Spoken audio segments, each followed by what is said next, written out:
Hi weaving friends, I thought we would do something really fun and relaxing together today. I did show off this weaving that I've done already. Where did I show that? I don't know, on social media maybe. And a lot of you said that you would like to see how this is done. And so I thought, great, let's do one together. And I want to do it particularly at this time of year because I think a lot of people are just a little bit flustered, taking things a little bit too seriously, getting worked up in things that maybe if you look at them more objectively, they don't actually matter too much. And that you just need something that is a little bit calming and peaceful and quiet to do. This is such a perfect activity for that sort of situation. So what I'm planning to do is, obviously I have the bigger hoop here. This is the smaller one that I've done on my own already. But I'm planning to do this whole hoop, the larger one, and to bring you with me on the whole journey. So it might take a few sittings. I'm definitely not going to get the whole thing done today, and that's fine. It's something that I will come back to, but I'll keep filming it. And some of you will find that tedious, and some of you will find that awesome. So if you find it tedious that I'm filming the whole process, you can put me on fast mode and have a laugh at the way I'm talking, but see me do the actions but do it much faster. And if you are looking for something slow and simple, then just keep watching the video. So first of all, I'll talk about the hoops. These are just wooden hoops. You can get them on Amazon. I will leave a link for you down below. These particular hoops have little ridges. They don't all do that. But I find it really handy because it keeps your yarn, when you're warping, it makes it stay put on the outside. If you just have a smooth surface, yes, you can move the yarn easily. You can move it around to space it easily, but at the same time, the yarn can slip out of place. So notches are good. This little hoop here, this was a 19 centimeter hoop to give you an idea if you're looking to order. And this one here is a 28.5 centimeter. So this one's going to take a bit more time to do. Let's have a look at the yarns that I use for this one because I'm going to be using the exact same yarns again, but I'm going to be doing a different configuration. Okay, so first of all, the warp yarns. I did leave some of the warp yarns a little bit exposed on this one, but I'm going to plan to cover them up completely for the larger one. But for the warp yarn, I use a tapestry yarn. What I have got here is the Ashford Tapestry yarn. It's not what I normally use for tapestry. I used to, but then I got onto seine twine. But for warping the hoop, I like the Ashford Tapestry yarn because it's not quite as stiff and rigid as the seine twine. And so for warping around a circle, I just find it works really well. So what I do to start with is I wind off a bit of that tapestry cotton onto just a spare cone piece of cardboard. You can measure out exactly how much you're going to need if you want to, or you can do what I've done and just wind off a bunch onto here, and then if you run out, you can just tie some more on. It's not a huge deal, because if you tie it on at the edge, as you can see with this one, I covered the edge with this thicker yarn, and so you won't end up seeing that anyway. So you decide what you want to do, what suits you best, whether you want to be a bit mathematical and measure everything out or calculate it, or whether you just want to just wing it like I am. And then for my actual weaving yarns, I have a couple of different yarns. These aren't yarns that I would typically use. I picked these up at a local yarn/craft store. And I do like to support my local yarn stores wherever possible because, of course, we all know that if we don't support them, they simply cannot continue to exist. So what I have here, I selected from that store.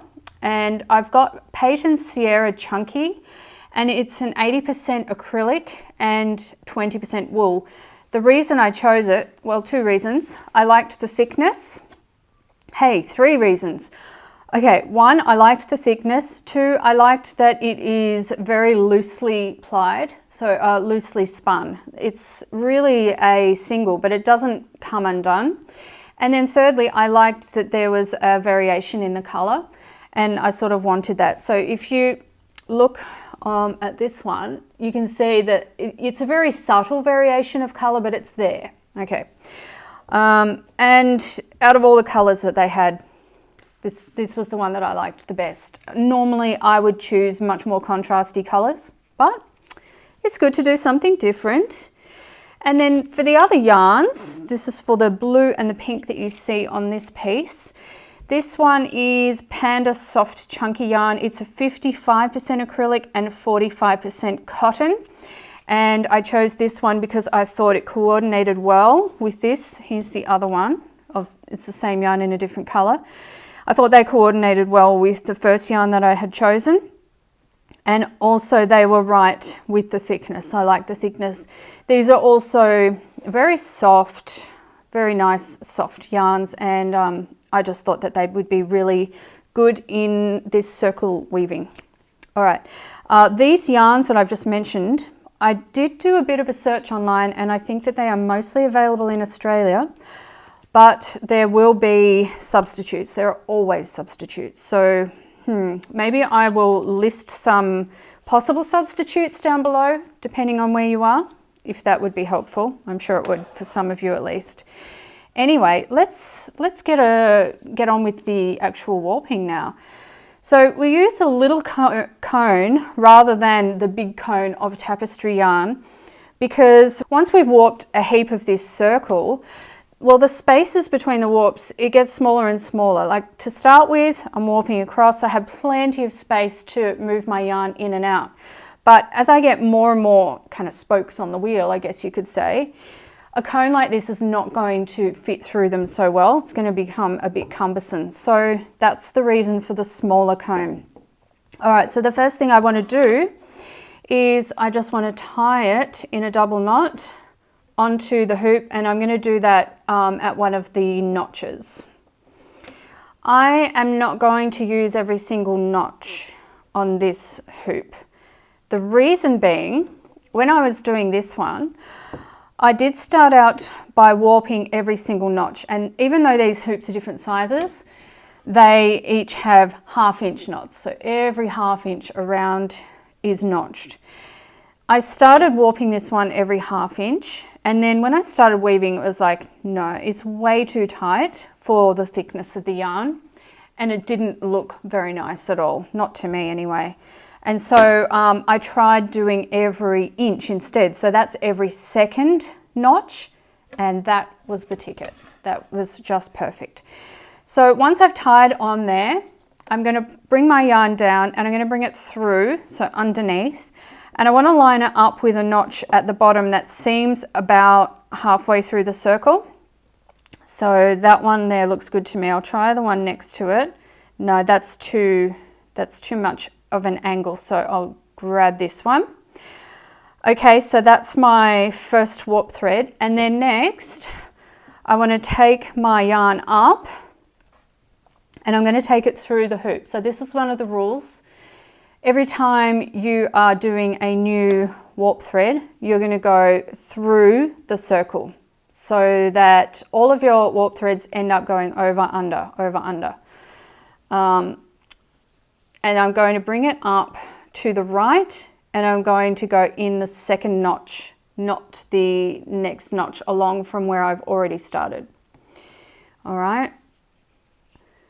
So then I can take my yarn back down, go under, and then I'm going to go to the next notch at the bottom, but I'm skipping one notch. So here's our bottom thread right here, skipping one notch and going to the next one. And then I'll lay this out again, and then I'm going up to the top, going through the loom, and I'm skipping a notch and then going in the next one. Over to the left, through the bottom of the loom, skipping a notch and through. Again, up towards the top, going through, so under, skipping a notch and then going around, back down towards the bottom, going under, skipping a notch and going in the next one. back up to the top, under, in the next notch after I've skipped one, and then through. So over to the left again, under, skipping a notch and back up. So we're really doing a figure 8, aren't we? When you think about it, skip a notch and through.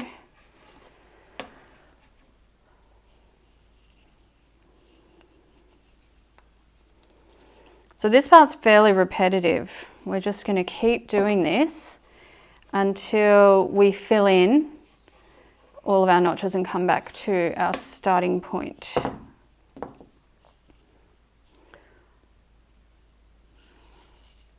Of course, you don't have to, oops, I skipped 2 notches there. Don't want that. I was going to say, of course, you don't have to skip a notch if you'd prefer not to, if you want to warp every notch, but you would want to have a finer yarn than what I'm using. So I'm really using chunky yarns here. They're nice to weave this kind of weaving with. They have really good pattern definition. And chunky yarns, of course, weave up a lot faster than something finer. So I've just run out of yarn. Oh, okay, I've got a little bit more left on there. All right, so I will tie the new yarn onto the old one.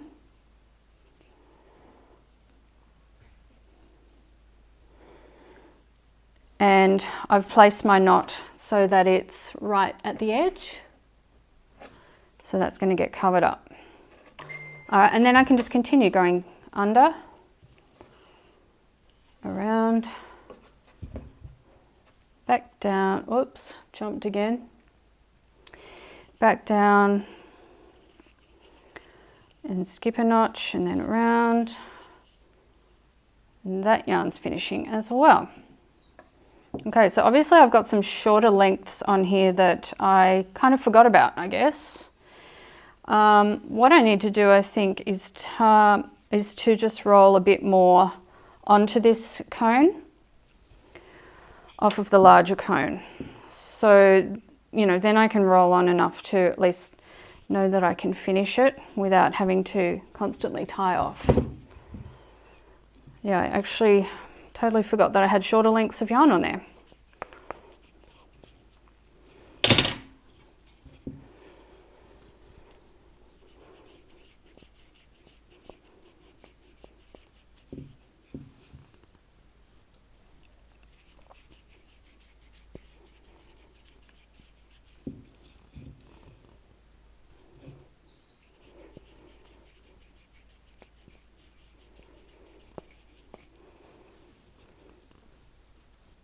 For some parts of this video, because it's going to be a bit of a longer video, I will have parts where I'm just weaving, and then I'll probably put some gentle music in or something like that, just for the parts where I'm not chatting.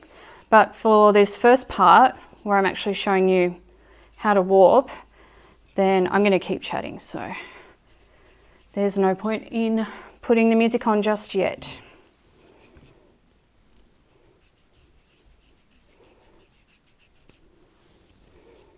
I don't think I should need too much more on here now.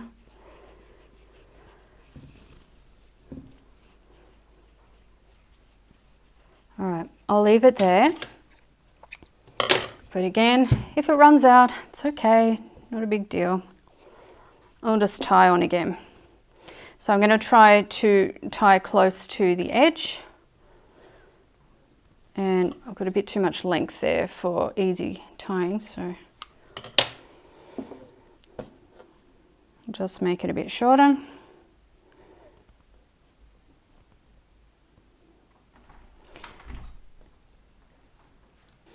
Okay, so that's tied on.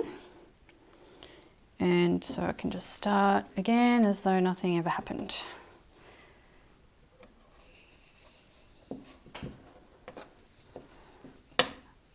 I like to keep a bit of tension on. It doesn't have to be super tight, because it does tension itself pretty well, but at the same time you don't want to have, you don't want to let go of the yarn and have big gaping parts where it's not tensioned.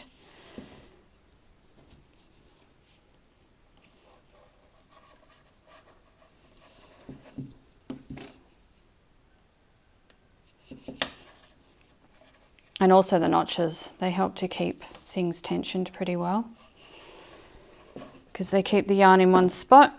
It doesn't move once it's settled into that ridge. All right, almost there.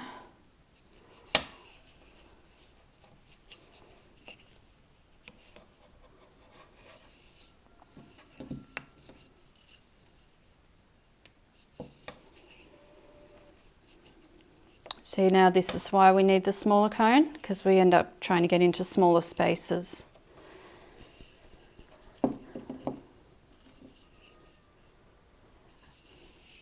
So when I bring my yarn up this time to the top, I've only got 2 ridges left. So I'm going to go in the center of those, so not actually in a ridge this time.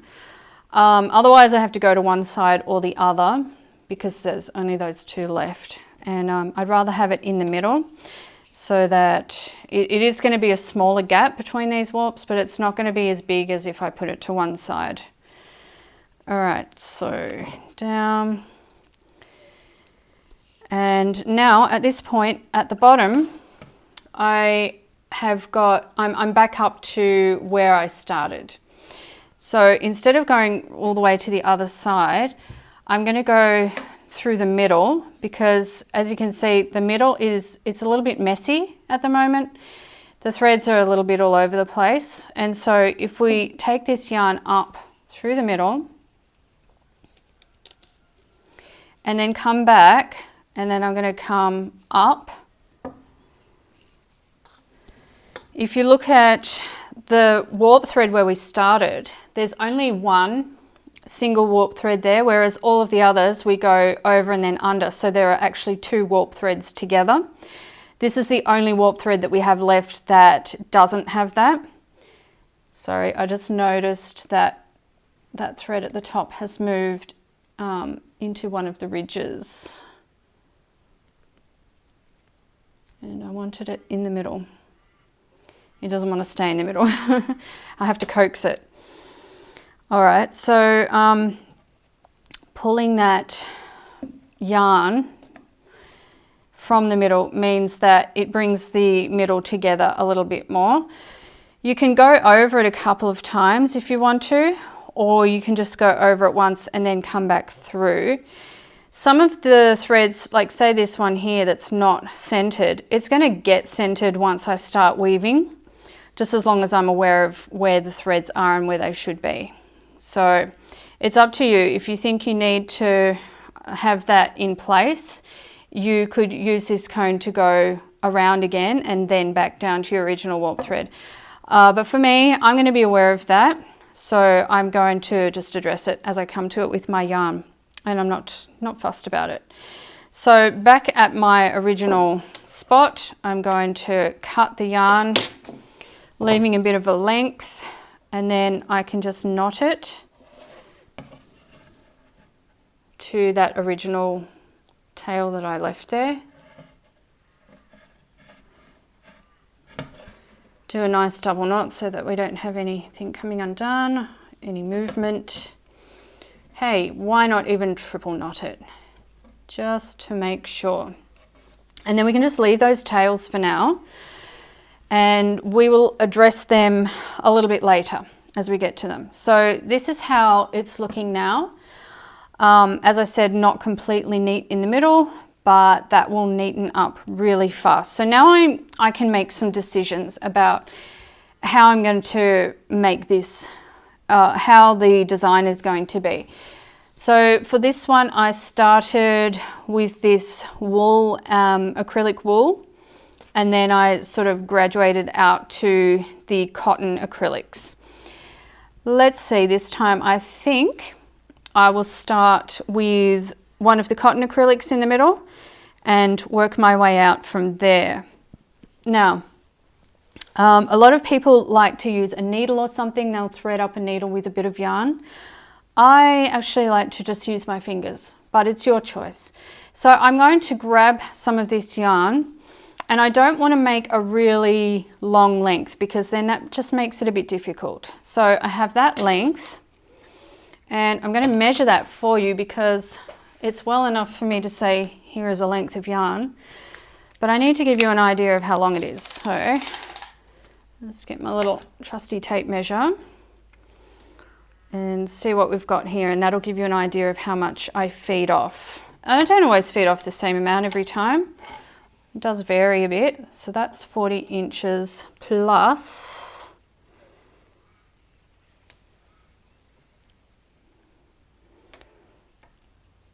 plus 26, so that's 66 inches of yarn. But precision is not necessary here. All right, so I've got my length of yarn, and to start weaving, I'm just going to bring in a tail of it, and then I want to pull through until I've got just a bit of a tail left on the back of a few inches, and that can either be woven in as we go, or it can be left there and cut off after, whatever you prefer to do. So from this point on, we're going to be working around and around, always in the same direction. And you can work over, under if you want to do a plain weave type thing. But to get a spirally kind of look like we've got here, I actually did over 2 and under 1 in a 12 fashion. So that's what I'm going to do again here. Make sure I know where my yarn has come in. So it's come in from there. And so my first 2 are actually here. Here and here. Now I'm going to count these 2 warp threads as 1. So I have the loop of yarn that goes around, remember, for over and then under, but I'm going to count them as 1 warp yarn as pertains to the weaving. So my yarn's going to go over this one, and under this one. So over and then under. When I get to that point, I'm going to pull the yarn through so that it's not getting all tangly and weird. Okay. As I move around, these spokes, these warp threads, they're going to even out. At the moment it's just a little bit hectic looking, but they will even out. All right, so that was over 2 and under 1. Now I'm going to go over 2, so 1, 2 there, and under the next one. So over those 2, under the next one.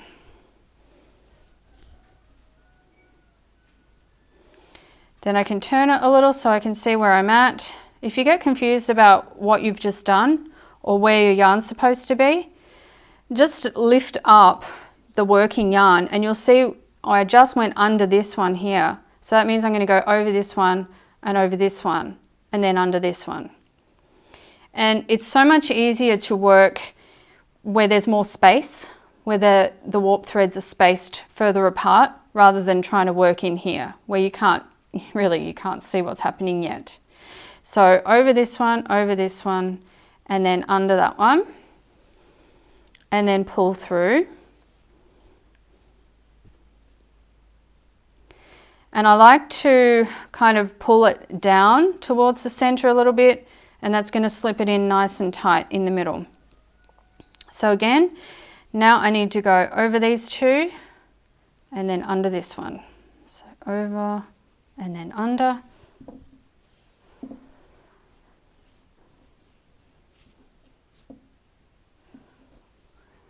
Look at where my yarn's coming up. So I need to go over this one, and under this one.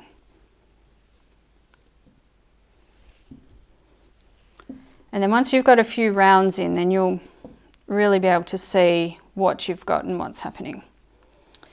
All right, so I went under that one, so I'm going to go over this one, and under this one.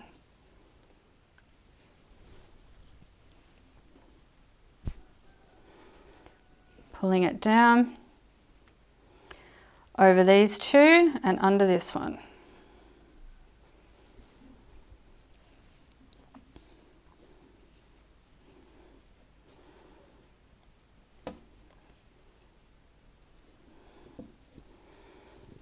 Next up, over these two, under this one.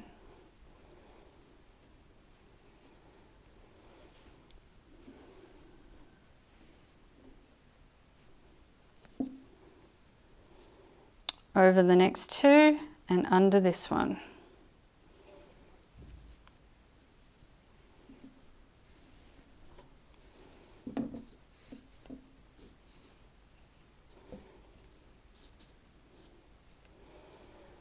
Over these two, under this one. We're almost at a full rotation. And over these two, under this one.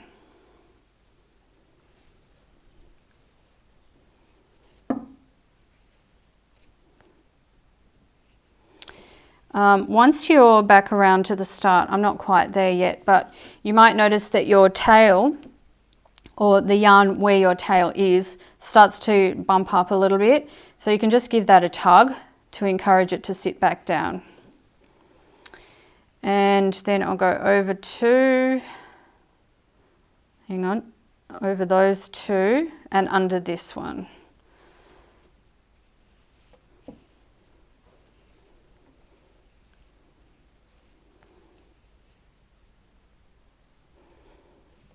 And I'm back at the start.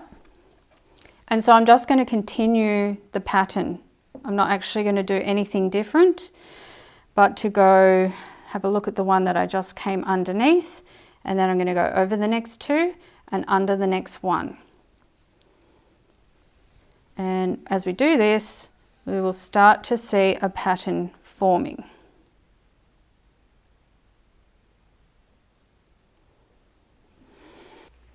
Now, when you get back around to the start, you're going to have to experiment to see whether your threads are offset or not. So by that I mean, are your threads going to go over under in the same pattern around, or are they going to be slightly offset?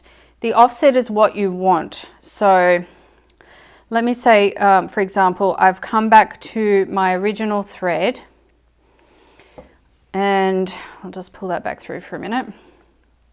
Okay, so I'm right back at the beginning where I started, and I've just gone under a thread. Now if I go over the two and then under the one, I have to go, well, what is that going to give me?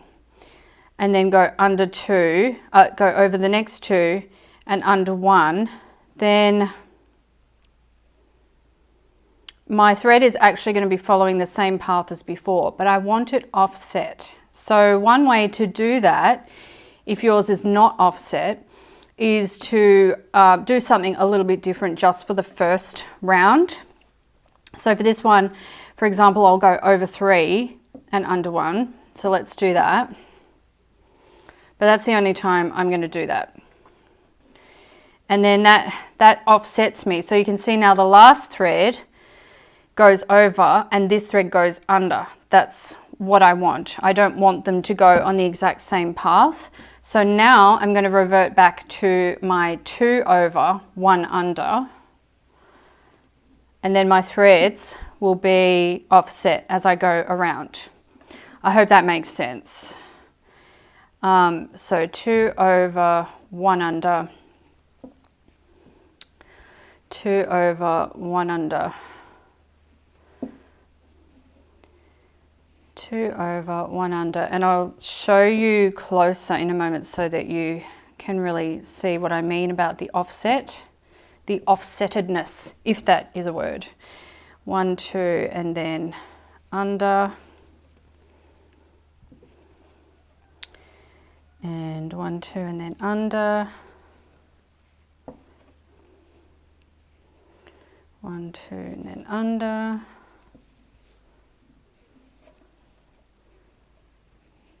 and I'm pulling these threads nice and tight as I go through, which helps to cinch it in towards the middle, which also helps to bring all those warp threads together. You can see that they're starting to look a little bit tidier now.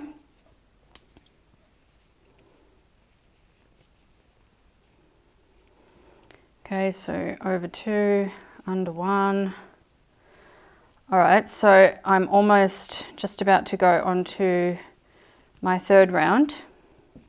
All right, and we will just have a zoom in and have a look at how those threads are looking. All right, so if I'm holding them up a little bit closer like this, you should be able to see that it's not following the exact same path every time. And that's what's going to kind of give us the spiral effect. And now I can make some decisions about different things that I want to do, like, do I want to introduce another color at this point? Do I want to keep going with this one for a bit longer?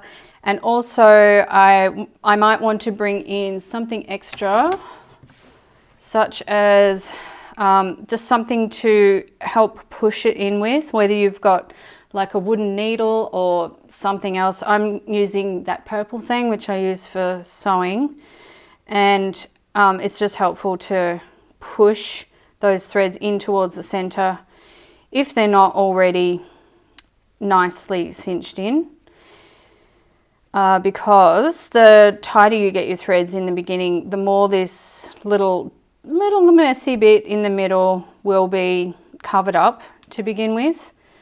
Okay, so I think what I'm going to do is a couple more rounds with this.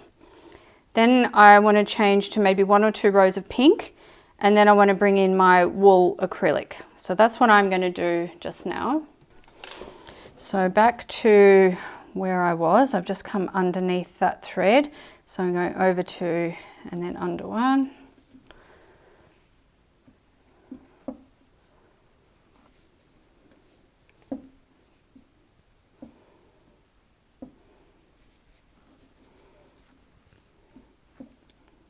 And you don't have to decide, you don't have to make big decisions on the design. You can just kind of do that as you go along, make those choices as you go.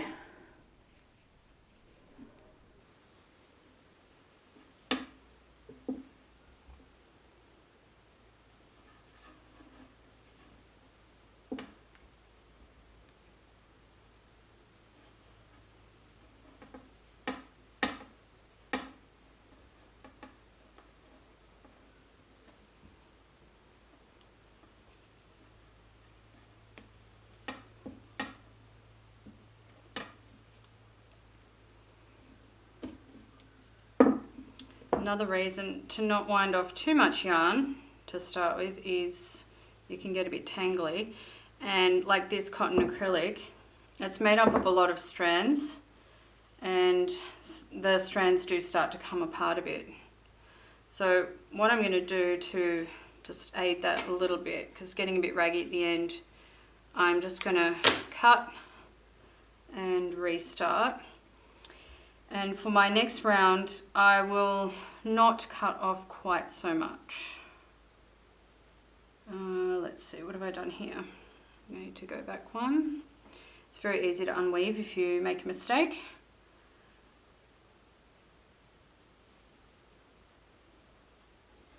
Sometimes you'll find that you skipped a thread, or you didn't go under when you thought you'd gone under, or whatever. Very simple to go back and fix it up.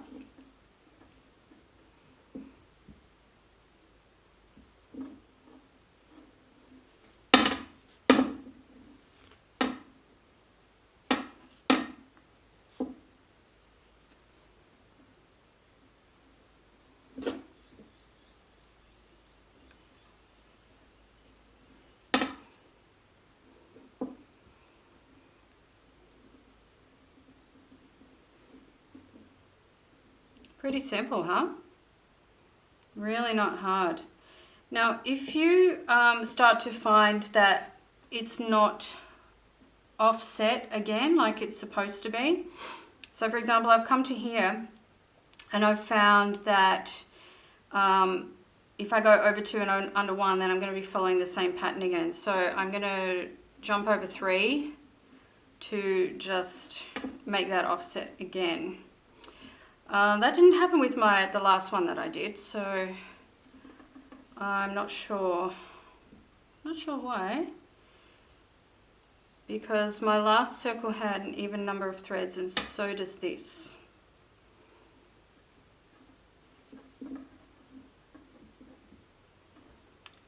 Anyway, maybe I've made a mistake or two that I haven't picked up yet.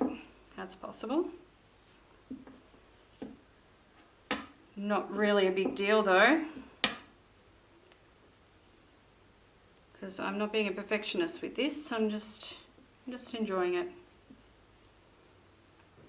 Still going over 2, under 1. So my blue circle is getting a little bit larger. So I will probably shortly stop with the blue for a little bit and do a bit of pink. I think this would be really great to do with some super bright colours, and that's probably what I would have done, well, because it's just my inclination to go towards the brighter colours.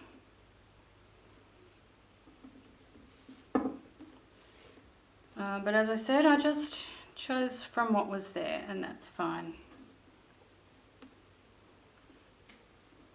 I do like these colours. They're very nice, and I don't do muted down colours a lot, so it's a good thing for me to do. Alright, where is my tail? Over that side, is it? That's where I initially started, over here somewhere. So I'll keep going until I've done a full rotation.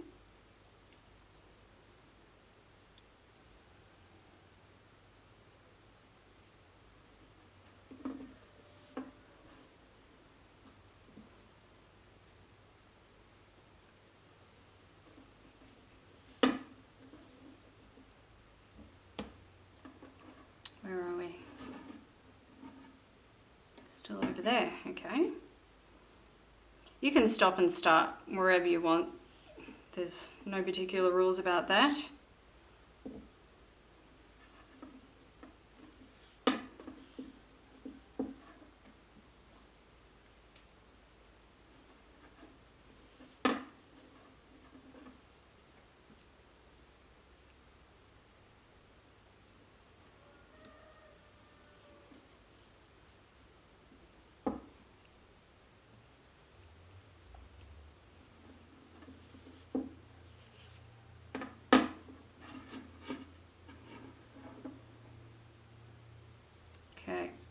I'll just pop that one to the back, and I'm going to actually cut it, but I'll leave a bit of a tail.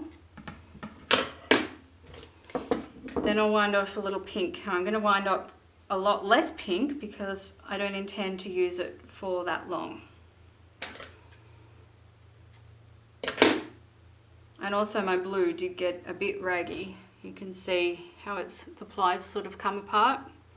This is the freshly cut yarn, and this is the yarn I've been working with, so it does disintegrate a little bit. Okay, so I'm going to start a new colour, just come in where you want to restart. So with my blue yarn, I had it going over 2 there, it's gone under 1, so I'm going to leave that one just bare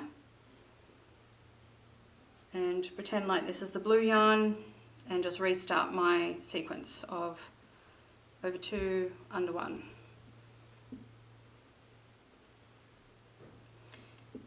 You just don't want to pull it right through. No big deal if you do, you can just put it back in, but it's good to be aware of that tail and not just pull on it so that the yarn comes through. I think in this particular weaving I will also include a little bit of sumac later on, so that'll be fun. That's a kind of knotting weaving technique that just gives a slightly different look. It's very attractive.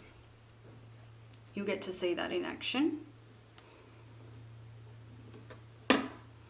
Now this pink really stands out against the blue, doesn't it? Which is nice because I like contrast.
Now, 1 or 2 rows of pink. I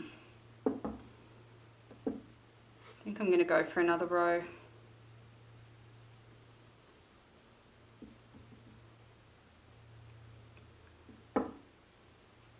Just one more, and then I'll bring in my acrylic wool.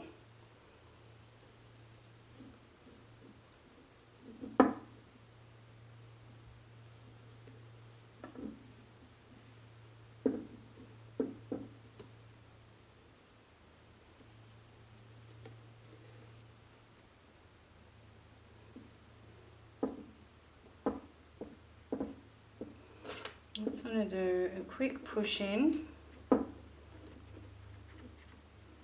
It's sitting in pretty nicely.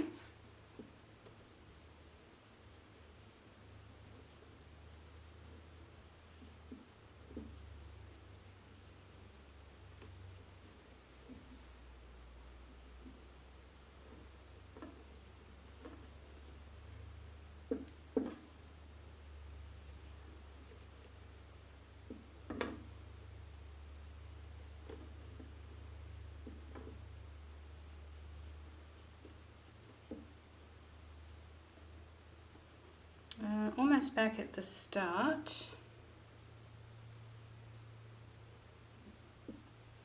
There's my original tail. Okay, so I'll go over the last 2 and then I'm going to cut that yarn, leaving a bit of a tail at the back. We can deal with the tails afterwards. Don't have to worry about them for now. You can also tension your weft a little bit more if you want it to draw in closer, and also push it with some sort of pushing implement so it's nice and tight. Alright, time for some of this one, and just going to, as before, wind some off by hand, and just not too much at once. It doesn't really matter how many tails I end up with. This is just a decorative piece, so it's not like it has to go through washes all the time or anything like that. So that was where I finished. So I need to come up through here, over those 2, and then under. Actually, I'm going to do something different now. I'm going to do under 3, over 3, under 1. For a little bit, just for something else,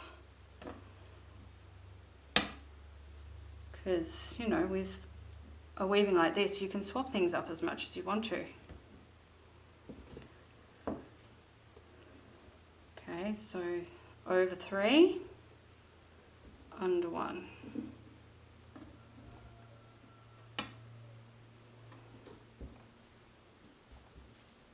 Over 3, under 1.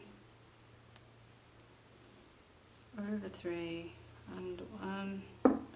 So it's going to be a little bit chunkier here.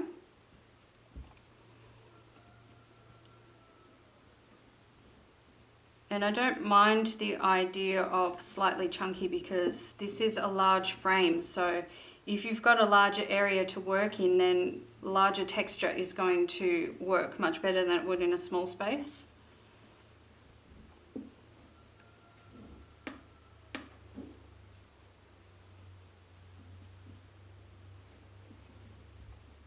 So I've come back to my tail, and now I can see if I go over 3 and over 1 again, that is not going to work so well because I'll be following the same path again. So let's be really wild and do over 4 under 1 and see how that looks. And hey, if I don't like the way it looks, I will take it out. Simple. 4 and 1.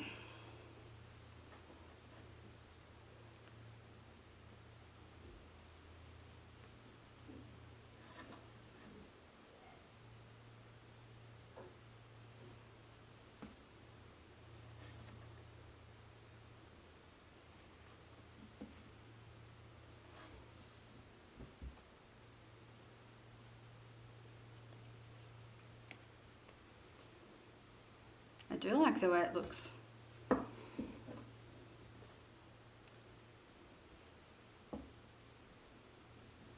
I like these colours too. It's interesting how much changing things up using the same colours can look so different. I'll just change the arrangements of the colours and the how many threads, warp threads I'm going over at a time.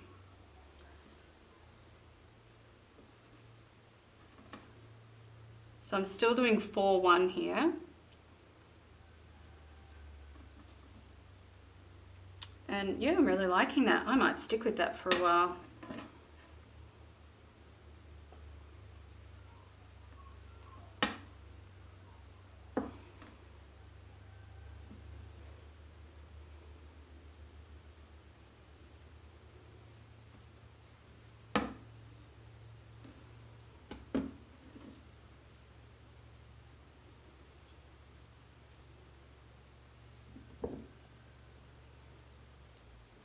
I'm getting some tangles, even with that shorter length. And yeah, the yarn's fluffing up quite a bit. This can be one of the downsides to an acrylic or an acrylic blend, is they are more likely to drift apart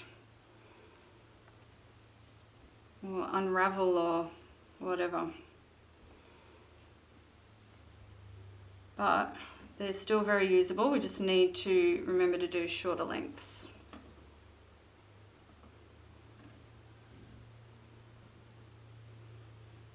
So when I've used up this colour that I've got in my hand, I think I'll bring back in either the pink or the blue cotton blend, and I'm going to do some 4-1 with that too, because I'm really liking the way that looks. And I like the idea of having the smaller wefts in here, doing the 2-1 and then changing as I go to make them bigger, to have that kind of effect, like zooming effect, I guess is what I mean.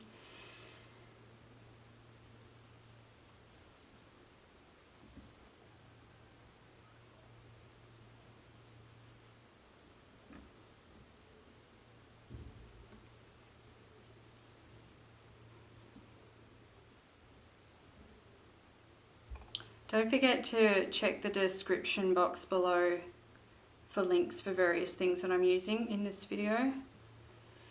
That way you don't have to go searching to try and find the right things. And they're also often, I have affiliate links down there, which really helps me out to make free content for all of you.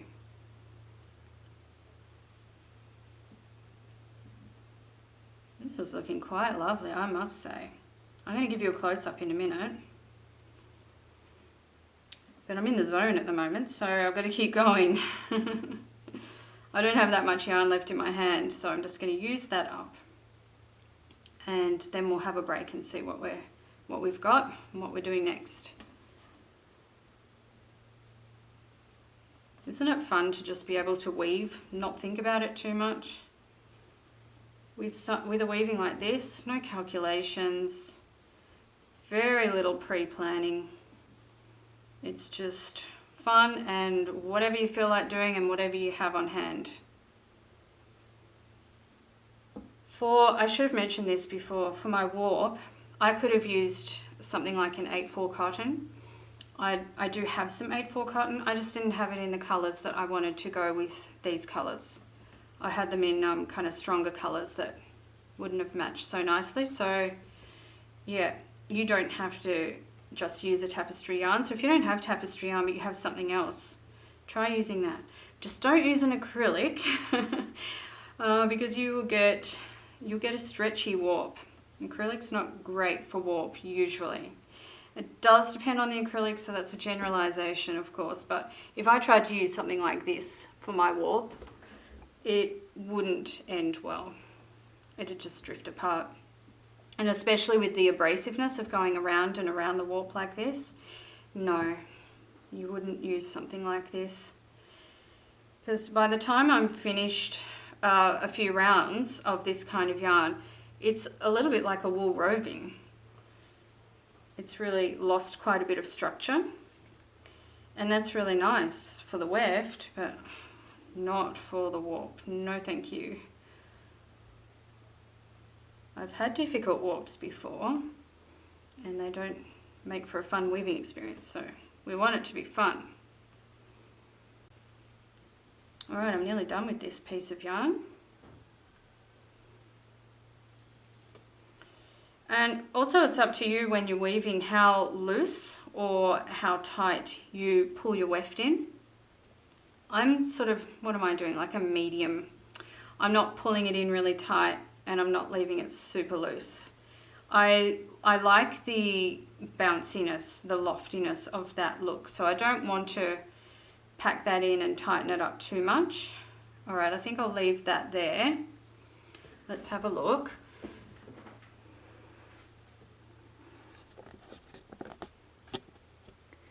So this is how we're looking now. See how lovely and bouncy that is, that texture and the thickness. So I think I'll probably do a couple of pinks again, but as I said, I'm going to follow that 4-1 pattern and see how that works out for me. I've just realized for that last section, I didn't turn my audio on. So I apologize if the audio was really bad. I have it on now, so these things do happen.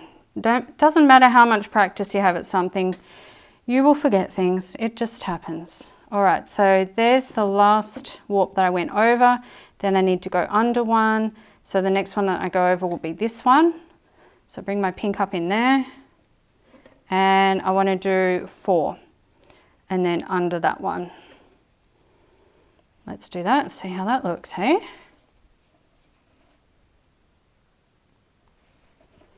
And I don't have a very long strand because I thought I'd do either 1 or 2 rows of pink. And then probably later on, out here somewhere, I'll incorporate the pink in more, like in thickness of rows, maybe in the sumac, we'll see. All right, so let's do another over 4, under 1.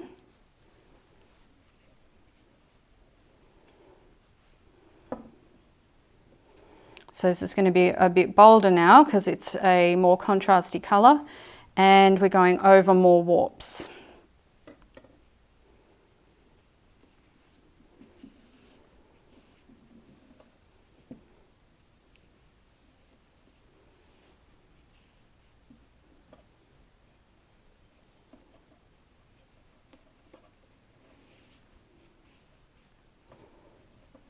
Okay, and you can always grab the tail where you started and give a bit of a yank to push those threads in a little bit tighter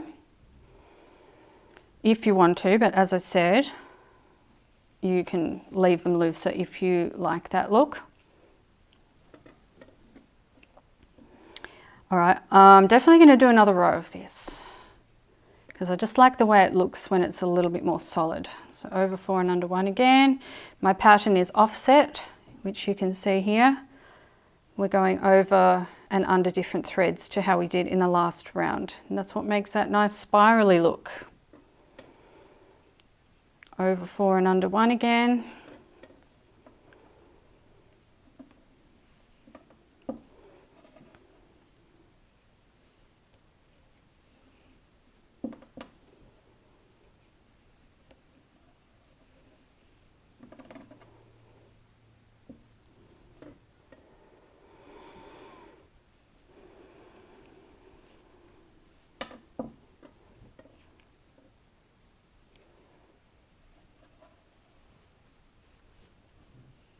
Okay, almost back to my starting place again. And so I'm just going to bob down in there. And I'll just push that in a little bit.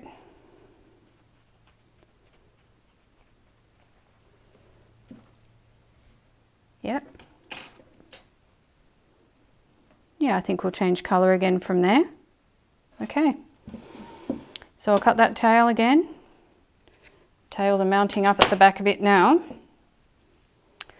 What to do now? I can either bring back in my woolly acrylic or I can do something with my blue. I'm feeling very drawn to the woolly acrylic at the moment, so that's what we're going to do. And I won't wind off too much. I'll stop myself from winding off too much because it gets too thin. It gets too raggy and unplied, and it's harder to use like that, so better to just use less. All right, so I'm going to continue with the 4-1. I think that's a bit of a winner. So my last thread went over those 4 under that one, so it's going to come up from here, and I'm going to go over those 4 and under that one. Now this 4-1, it may not work as well as I get out because the warp is going to space out more as I continue weaving. So I may want to revert back to something smaller, but we'll see. We will see.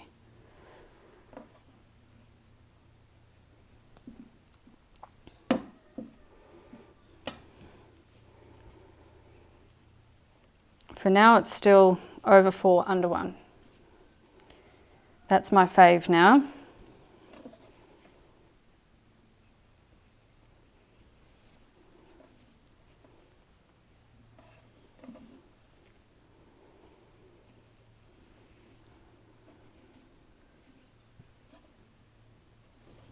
I'll grab my tail so I can tension that a little bit.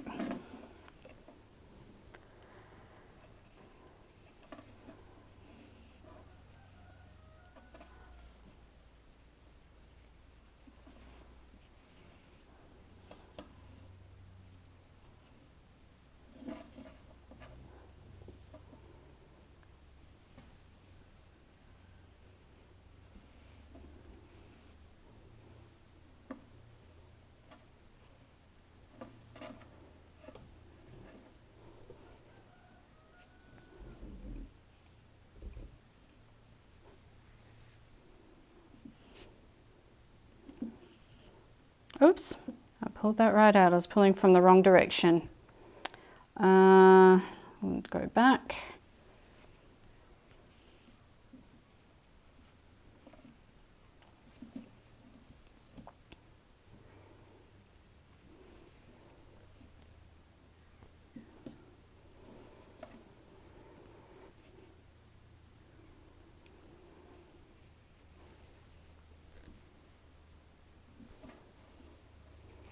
How about we have some of that lovely quiet music I mentioned before? Now would be the perfect time, I think.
back the pink for a couple of rounds. Just seeing if I've got a length of pink that will work. I think this one will.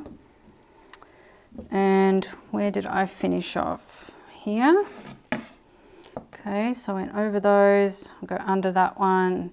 So I'm coming up and I'm doing 4 and then under and back.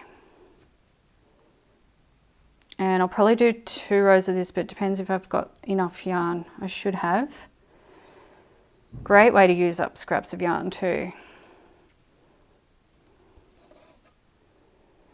If you have some scraps lying around but you don't think that they're thick enough, try doubling, tripling, quadrupling that yarn to make up a thicker yarn and see how that goes. You might love it.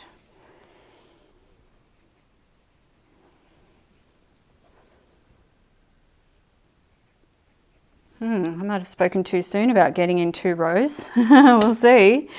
We'll see. I can pull that a little tighter. I'll play a bit of yarn chicken here.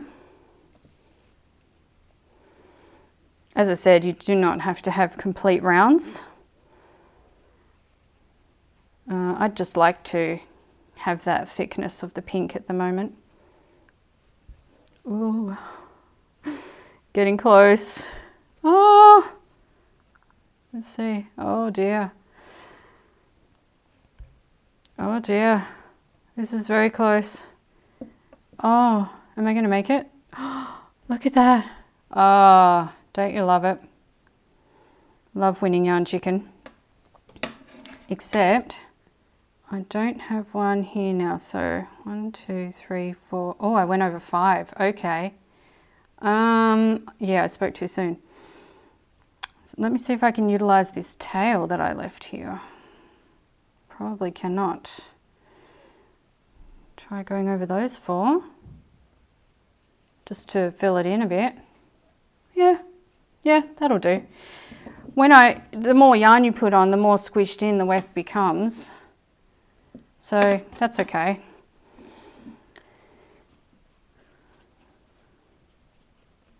All right, great. Now the plan is to do some more of this yarn. What I want is this yarn, it's been this lighter color for a little while and it's starting to go in a bit of a different color. But over here it's got these kind of purples and grays, which I'm interested in. So what I'm going to do is I will wind off a bit of this yarn until I get to more of the color that I'm interested in. And then it's easy to just use this yarn for, well, either later in this project or for another project. I often do that when I have different colors that I want to get to. I'll just wind off enough yarn until I get to a color section that I really like. All right. We're a bit more in it now. We're in the grayish pinkish section, which is what I'm quite interested in. So I'll put that bit aside. Don't worry, all yarn gets used in this studio. Eventually, anyway. So I'll wind off just a little bit of this new color section. Not too much, so I don't want it to get raggy. And then I'm going to bring that in. So what did we do here? We went over 4, go under 1, and then I did something a little bit funny with the tail there. So where should I be starting? I would have done under 1 and then over 4 there. Maybe I should start over here. Just come in from there and start the sequence. So yeah, I'm going to keep going with the 4-1. Even though we're getting out further now and the floats are going to be bigger obviously. But I really like this yarn having big floats. I think it really works for this particular wool acrylic blend. So I'm going to keep going with that for now. Okay, so over 4, under 1.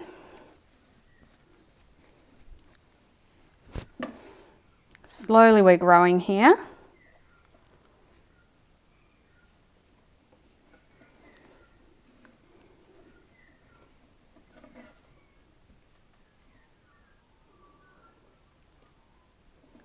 Yes, this is going to end up being quite a longer video. So sorry to those who don't like long videos. Sorry, not sorry. I have to be allowed to do what I want sometimes.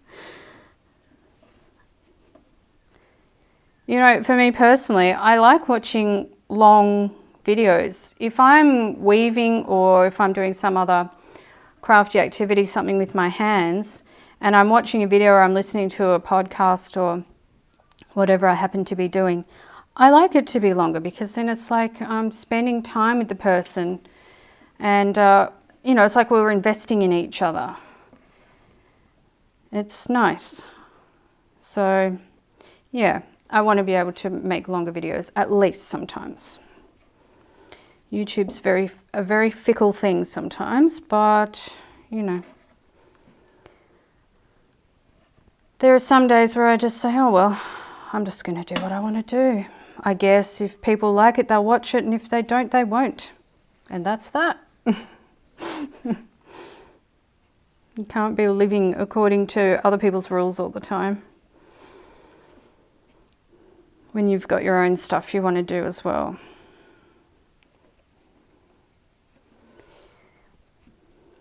And I'm excited about this. This is looking great.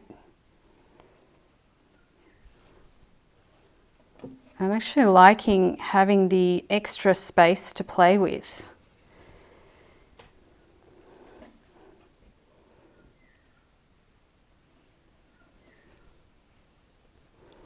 And I like this new colour I've brought in too. It's a little bit darker, greyish pink at the moment, and it's kind of changing. It's working its way through into other colours. And I love that about variegated yarn.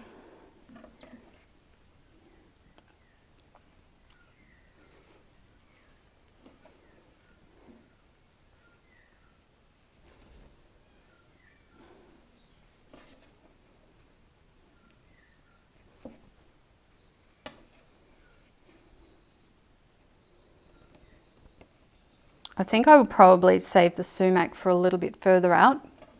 I want it to be a bit of a feature, but I feel like if I did it in here this close, I don't know, it might detract from the kind of spiral look that I'm trying to achieve at the moment, because it would be something completely different.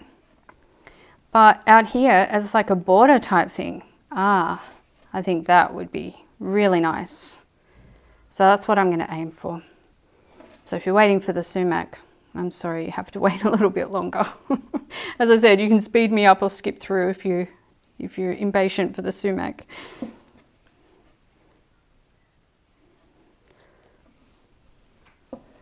Interestingly, sumac, of the different spelling, is one of my favourite spices.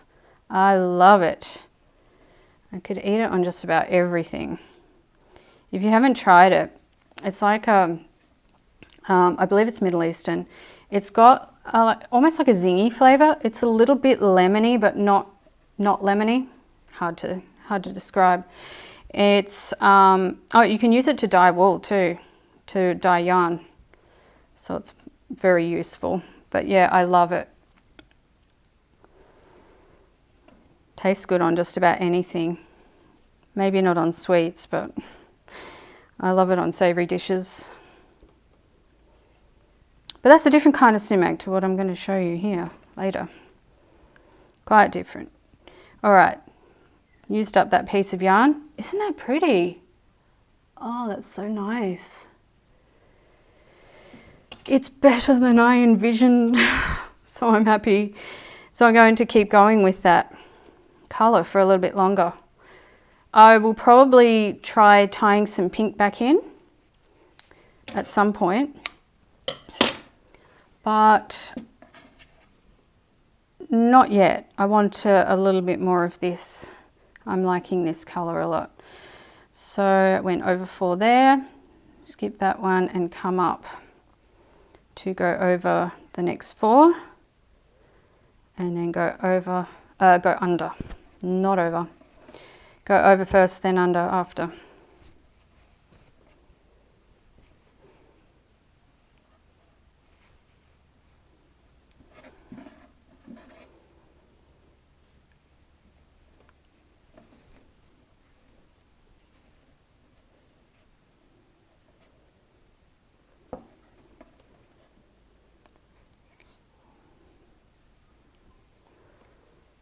Sometimes I have to count them because I'm like, did I just go over 4 or did I go over 5? Your eyes start to play tricks on you after a while of doing this.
It's a new day, but I'm back to the weaving. Now, I can't remember what I said yesterday that I was going to do next. So can we just pick up from here and go from here, because that's easier than trying to backtrack and remember exactly what I was doing. And sometimes it's nice to do that, isn't it? Like, you just come in all fresh and it's kind of like, well, you know, it doesn't matter what happened yesterday. Today is where I'm starting from. So I'm just looking at where my last tail was, and I was doing my acrylic wool, and I'm really liking that, but I'm going to add in a pink too, because see how these rows of pink, as you weave more and more rows and everything starts to smoosh towards the center more and more, then these pink, instead of looking like complete rows, they look like pops of color. And I really like that.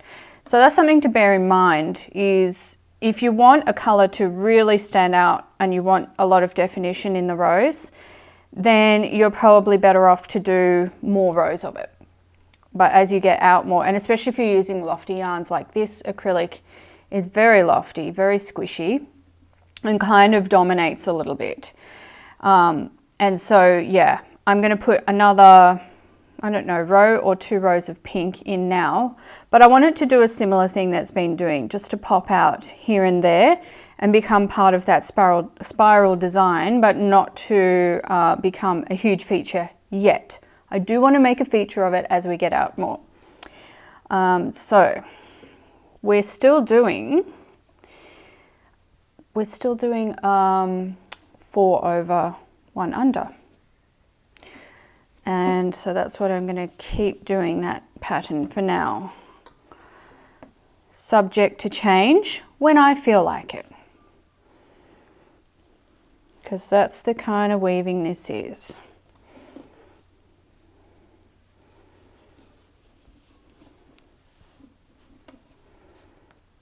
It's a lovely peaceful morning here. It's quite warm, but I can hear so many birds singing. The birds are excited about something. We've had quite a bit of rain the past couple of days, and that's always an exciting time for all creatures. All the frogs come out. Oh boy, do the snails come out. Ask my husband. He's the #1 enemy of his garden is snails. It's just the climate here, because we're close to the ocean. The last place that we lived in, and we had a garden, much smaller than this one, but it was still a garden. Our main enemy there was earwigs, as far as predators go. And then the dryness. It was a much drier place and with clay soil. And here we have much higher rainfall and we have sandy soil. So it's quite different. Things do grow really well here, but the snails are just next level. I've never seen snails like I've seen here. It's really incredible. They can decimate things overnight. So my husband's usually, especially if it's wet or it's been wet, he's out there checking the snails every night. And well, one benefit is we keep them and feed them to our ducks. So there's a bit of a life cycle thing happening there, which is good. Right, so I haven't done 2 rows yet, but I'm almost there.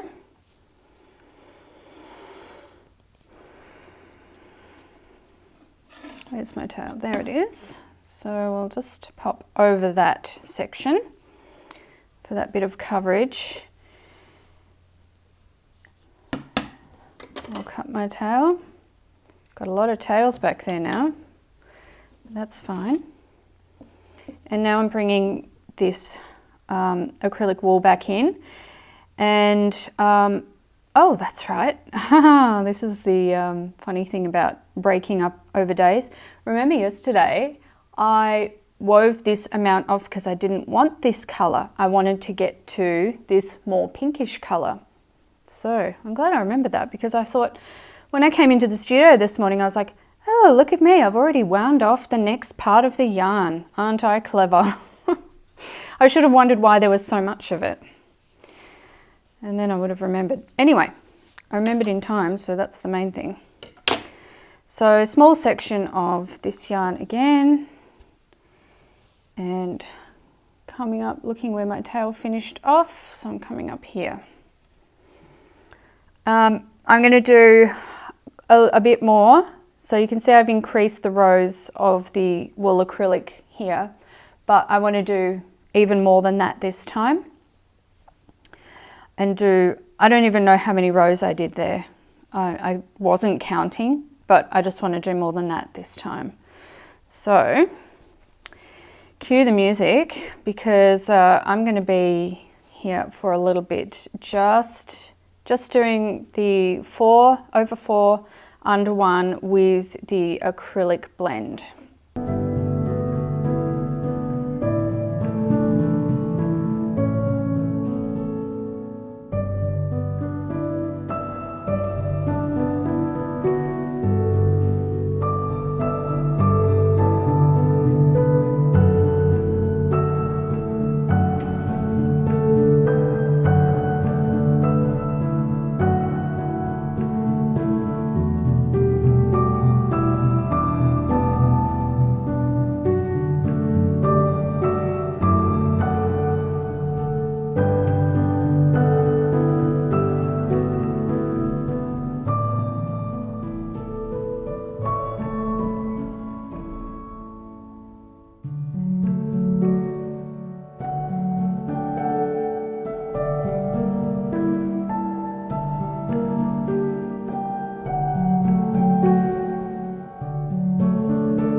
I'm just going to stop there for a moment because I want to actually bind the outside of my hoop. You don't have to do this if you like the way the wood looks. If you like the way it looks with the warp threads going over the wood, then that's fine. You can just leave it like that. But I'll show you with my other one. I did bind the edges and I think it looks really nice. It just ties everything together pretty well. I'm going to use the blue this time. So this is the blue cotton acrylic. I'm going to use that to bind around the edges. And I won't wind off as much as I need because it's going to take quite a bit to get around it. So I'll wind off a bit and I'm going to have tails, and I'll show you as I go how I deal with those. So all it is to start with is just wrapping around and around and going around these warp threads as you come to them. The reason I'm doing it now is because I have space in between these warp threads here and the wood. If I weave right up to here, it's going to be really hard for me to wind and to wrap through there. So that's why I start doing it at this point. Even at this point, it's a little bit tight, still doable though. So I'm going to have my tail. I'm just going to hold on to that for a minute.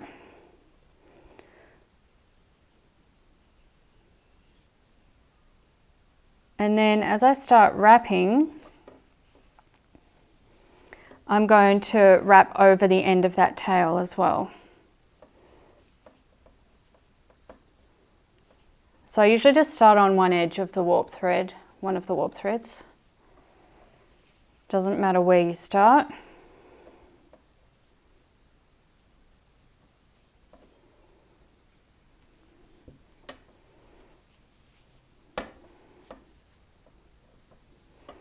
And basically just wrapping side by side. And because this acrylic cotton is nice and thick, it works quite well. This is a good opportunity too, if you want to hide other tails, you can kind of hold them in such a way that they also get wrapped within this. Are we going to do the wrapping in real time as well? You can see it's going to be a little bit slow. That's just one section I've done there. All right, I'm really devoted to the idea of doing this whole video in real time. So, in the interests of authenticity, we will also do this in real time. And again, feel free to skip ahead if this is not particularly thrilling to you.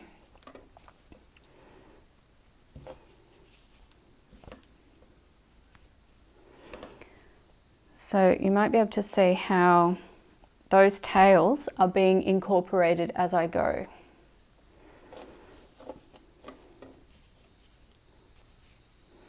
So I get to one of the warp threads, one of the spokes in the wheel, and I just pop onto the other side of it. I'm just arranging my tails there because some of them are sticking down in such a way that they won't get caught in.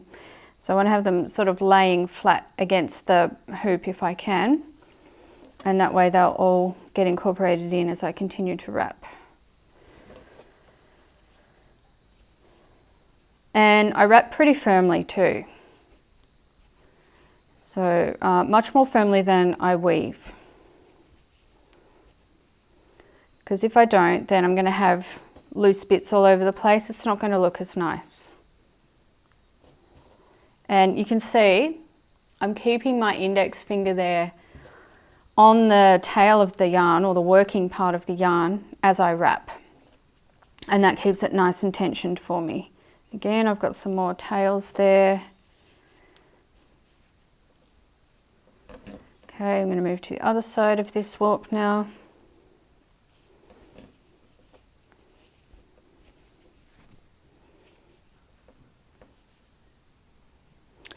And yeah, all those tails are getting nicely incorporated in there.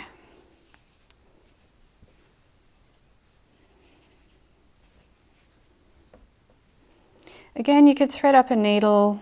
If you've got a needle with a big eye, maybe a wooden needle, or an extra large tapestry needle you would need for this thickness of yarn anyway. And you know, if you prefer to do this with a needle rather than just using your fingers, that's all good.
time to introduce some very lovely sumac.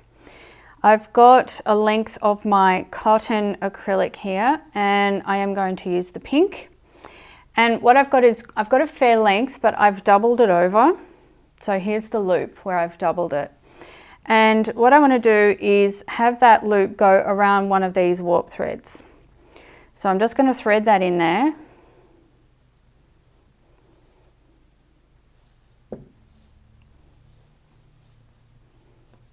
Try not to knock my yarn.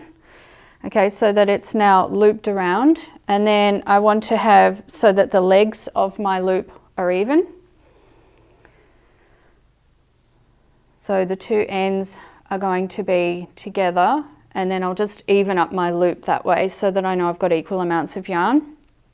Okay, and then I can lay out the two legs, but I keep the two ends together.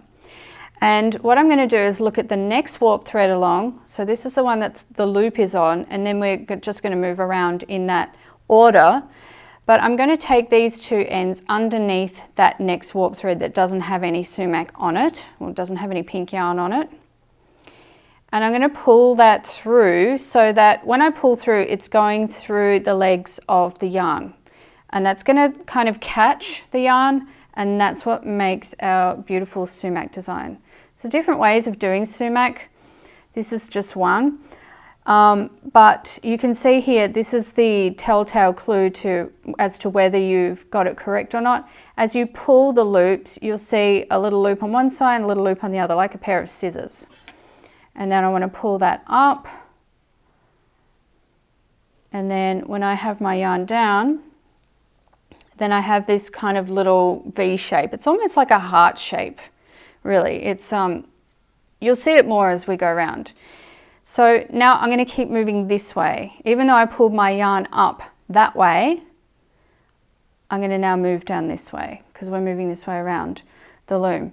And I want to open up those legs of yarn again. And I've got my two ends of yarn. I'm not letting go of those. And I want to go under the next warp thread that has no yarn on it yet. So under with both ends, and I'm going through, see how I've got a leg of yarn either side. So I'm doing the exact same thing, a leg of yarn either side. There's our little circles, our telltale circles, looks like a pair of scissors, and then we just tighten that up. You can leave that as tight or as loose as you want. Obviously, if you tighten up too much, you're going to be bringing these warp threads closer together. So just keep that in mind. You probably want to keep the same or similar spacing that the warp has already. Otherwise, you might get some distortion. All right, so let's keep going around this way, opening up the yarn again. And I've still got my ends there that I'm holding on to. And I'm going to go to the next warp thread, and I'm going under that, and then up through the middle,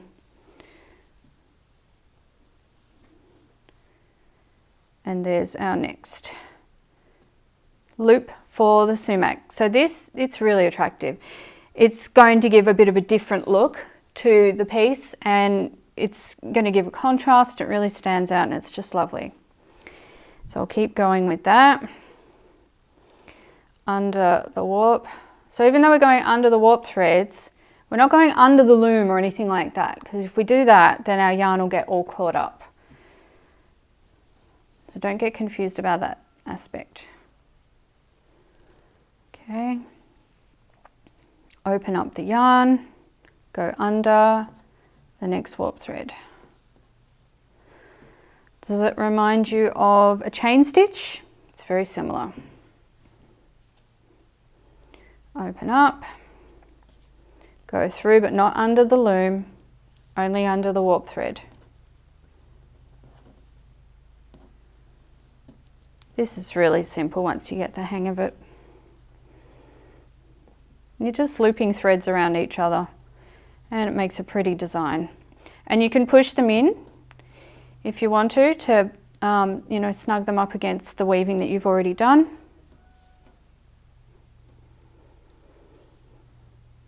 Going under the next one and through the middle. Pulling up the loops and ready to go again. Opening up.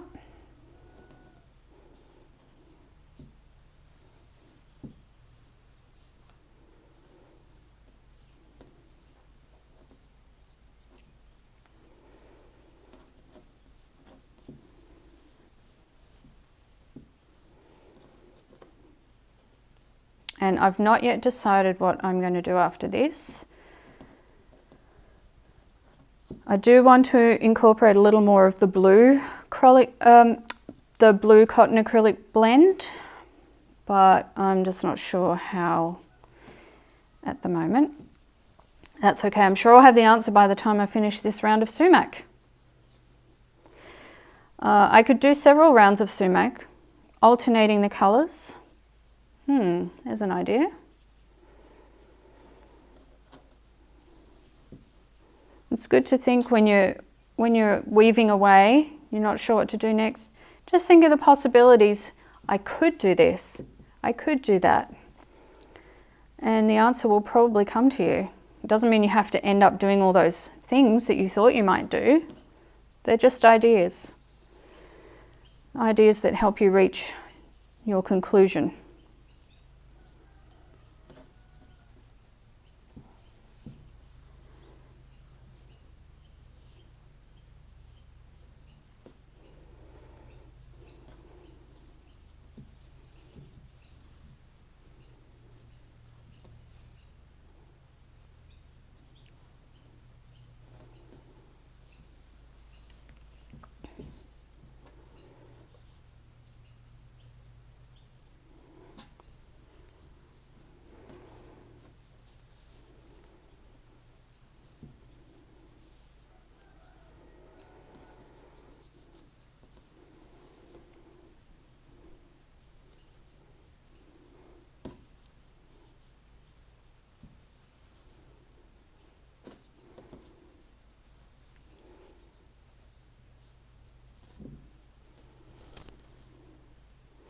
Getting a bit of a twist in the yarn, so I can just sort of smooth that out, then gather my ends together again, because the twist can cause your yarn to tangle up. Can also cause your design to look different in different places, because in some places where it's not tangled, not twisted, it might look extra plump, and then the twisted parts might look not plump, and so that would have an impact on your design.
Okay, I'm back to the start of my sumac row, and I've partially decided what I want to do.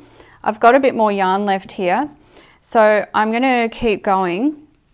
And I'm very open to the idea that this round does not need to go all the way around, that it can be a partial row.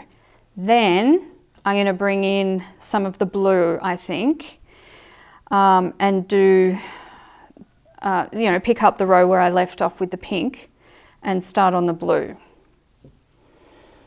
Just for something a little bit different, because I've had fully completed rows throughout all of this project so far. So it'd be nice to just change that up a little bit.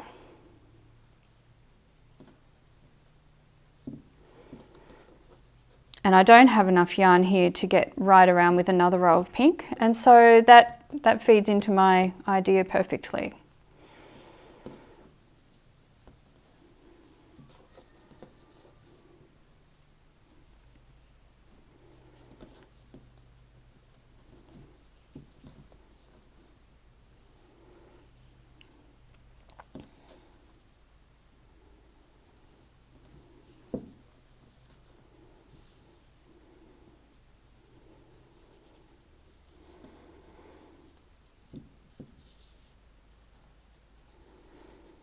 Let's see if I can get one more.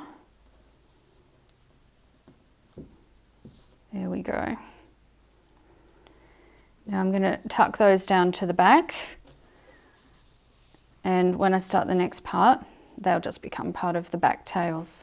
So I can push that in a little more.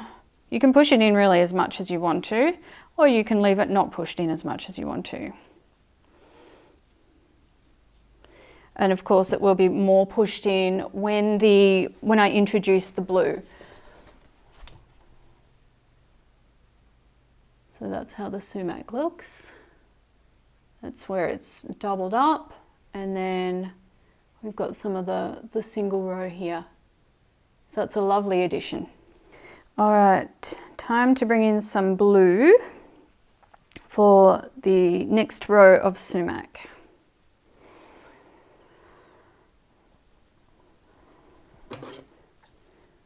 Just completely guessing the amount.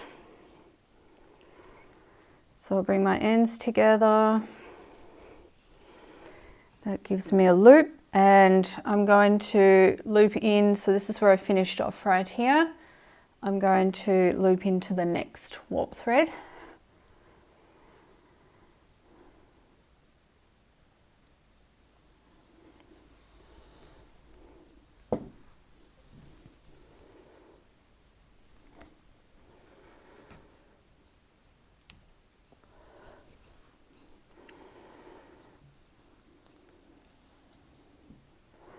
Okay, then I'll lay those out, ready for me to come under with the two ends and go under the next warping thread and then through the loop.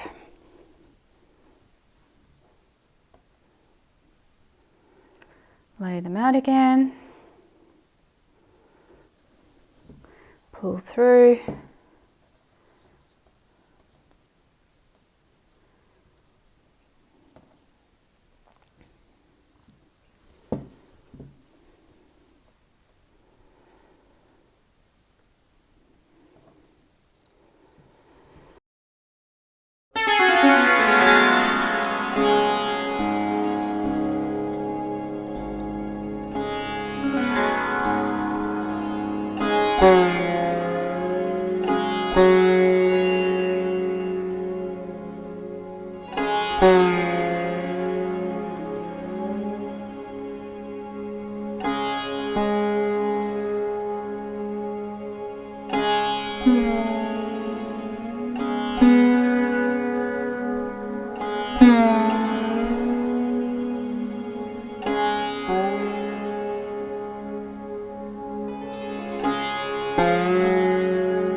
I'm liking the sumac so much that I'm going to continue on with it for a little bit, and I'm going to use the acrylic wool blend to do that now. And again, I'm really not sure how much I'm going to continue with this or whether I'm going to continue with it after a while. I'm just going to keep weaving and see what happens and keep doing what I like the look of. This one's a little thinner than the cotton is, so it'll be a little bit different. Might not have quite the same impact, but I'm interested to see how it will look anyway. And as with everything, if I really don't like it, I will just take it out. But what I can see so far looks good to me. The variegated yarn here, the acrylic wool blend, it's in a sort of a grey phase at the moment of its variegation. So that's what I have to work with right now. And I think that's fine. These colours are just so friendly to each other that I don't really have any qualms about chopping and changing between them. They just seem to work, so that's good. So I'm getting closer to the outside of the ring, but it certainly does take a while to build up. And I'm not sure if I said to you already about the sumac. You can leave it quite loose as I have it here, or you can push it in closer to make the rows sort of bunch up against each other more. It's really your choice. Because of the style of the weaving, and like I said earlier, you're not going to be washing it or doing anything crazy with it, so everything's going to stay put basically. Now this yarn is quite a bit stickier than the cotton blend is, so I have to kind of watch out for that and not feed off too much of the yarn at once, because I'll end up with a big tangle. It's very grabby, it grabs onto itself a lot. It's still fine for this purpose. It just needs a little more attention than the cotton yarn does. But going pretty well so far.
And it is pretty much done. I just kind of fluffed out some of these outer bits because I really wanted the last row sort of touching the binding at the edge. And then I'm just going to cut a few of these a little bit shorter. I'm not going to cut them too short because I don't want them working their way back through. And the back of this is not going to be visible when I have it on display. So I'm just going to cut them a little bit shorter just so that they're a bit less cumbersome and not sticking out at all the edges.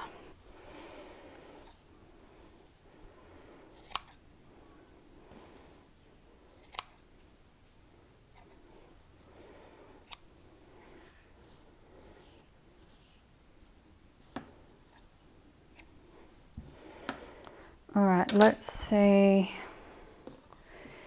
how that's looking. Looks pretty great to me. Final touch. I do have this little bit of tail left up here, but it's really not long enough to do anything with, and it's not looped. So I want to put on a loop. So I'm going to get a length of yarn. And even though my weft is up touching here, I can easily work a little bit extra through. It's easy to get my finger through there. So I'm just going to put both ends through and pull them up, but I'm going to hold on to the loop, and then I will just pull that through the loop. And there we go. I have my hanging loop there. And then I can adjust that to whatever I want to do when I actually hang it. Still have some tails that are a bit visible there, so I want to cut them a little bit shorter. I don't want them hanging down out of the edges. Could sew them down if I wanted to. Too lazy for that. Way too lazy for that. So I'd rather just cut them a little bit shorter. All right, friends, thank you. If you made it this far through the video, wow, amazing. Thanks for watching. And I hope you enjoyed it. I'm just going to tuck this extra one into the back. And I hope that you might want to make one of these for yourself. I'll leave the links down below if you need some resources. And until next time, happy weaving.